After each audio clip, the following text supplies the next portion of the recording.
Hey everybody, welcome to Northwoods Rental. In this video, I'm going to be showing you the install of this Haloview BT7 Touch backup camera.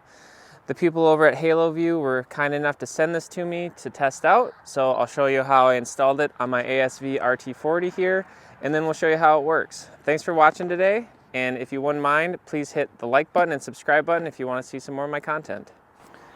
So here's the camera box. At this point, this is after my installation, so I'm just kind of showing you what else there was in here. So you'll see the mount that I end up using, but there's another mounting system here with a suction cup that you could use if you want just a temporary install. There's a few different power cord options. There's USB to USB-C. There's the 12-volt option, which you'll see I end up utilizing that cable. There's a pairing cable, and then of course instructions. So here's the outside of the box. Like I mentioned, this is a BT7 Touch. It on their website specifically listed under use with skid steers, and that's what we're going to be using it on. So follow along and see how I put it on my ASV. My ASV has a heater unit on top of the cab, and I'm going to be installing the camera on the back panel of that heater box. I started by drilling a big center hole to pass the wiring harness through, and then two smaller holes to mount the camera to the back panel.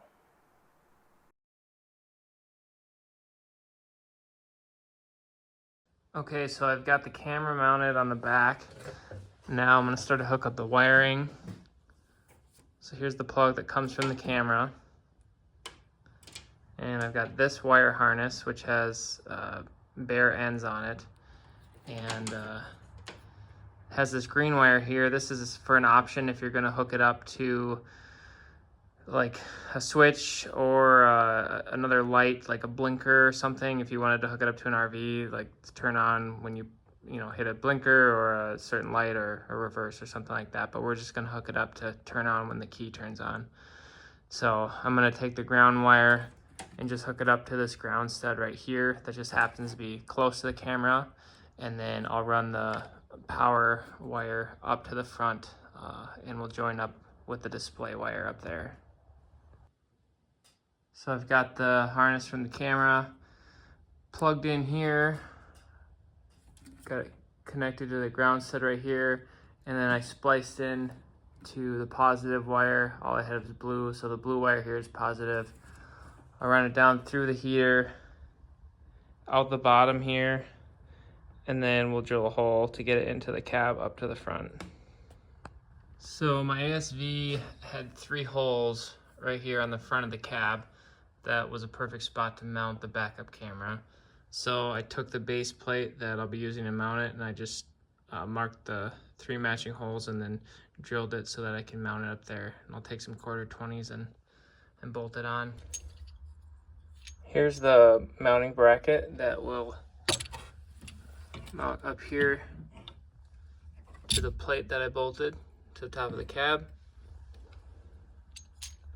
Slides in the back of the display. So in the ASV, the control panel is all on the top front of the cab, and I'm going to be looking for a switch to take power off of that's activated when the key is turned on, so that when I turn the vehicle on, the camera and the display turn on. So I'll take this down and check out some wires on the back side. So there's a switch on the front side to run the windshield wiper, and I checked for power at these green wires in here and found that it is only powered when you turn the key on, so I'm going to tap into that wire. So this is the power cable, or one of the power cables that the camera came with. As you can see, it plugs into a 12-volt cigarette lighter pocket, and it's got a button here to turn the camera on and off. But since we're going to be hooking up the camera to turn on with the key on, I'm going to utilize this harness, but I'm just going to cut it kind of in the middle and then hardwire it in. So after I connected the ground wire up underneath that access panel for the camera, I took the positive wire and I ran it through here where there was already a wire harness coming. Then I drilled a hole in the back of the cab because there's no other easy spot to get it in. And I ran it into the cab and then ran it up to the front here. And then, like I mentioned, I tapped into the wires for the switch for the wiper. So I've got all the positive wires here, and I use these Wago clamping connectors. And then I've got the ground wires here, and here is the power cable for the display. So I tested it out, everything's working good power-wise. I did check the power draw from the wiper. It was about 2 amps, and we're on a 10 amp fuse. And the display is rated to run about a 1/2 amp, and the camera's probably less than that, so we should be totally fine on overall power draw. So I'll get this stuff put back together and closed up, and then I'll get the display on and we'll check it out. All right, first test. I've got the control panel all back installed, and I've got the display for the camera hooked up as well. Key on.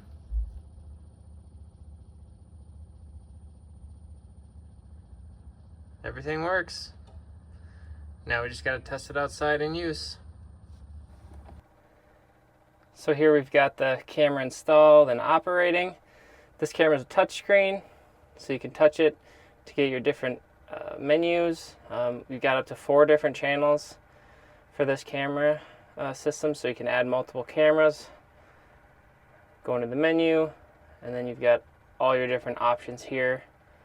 The big one that I found is to make sure that your mirror setting is correct, because that's basically showing you, is it a mirror image that you're looking at, or is it flipped left and right? So like the tree behind me would show up on the opposite side. So you want to make sure that you have that set up correctly. But then all your settings save, even when you turn off the vehicle. So simple as that, and now we're ready to use it.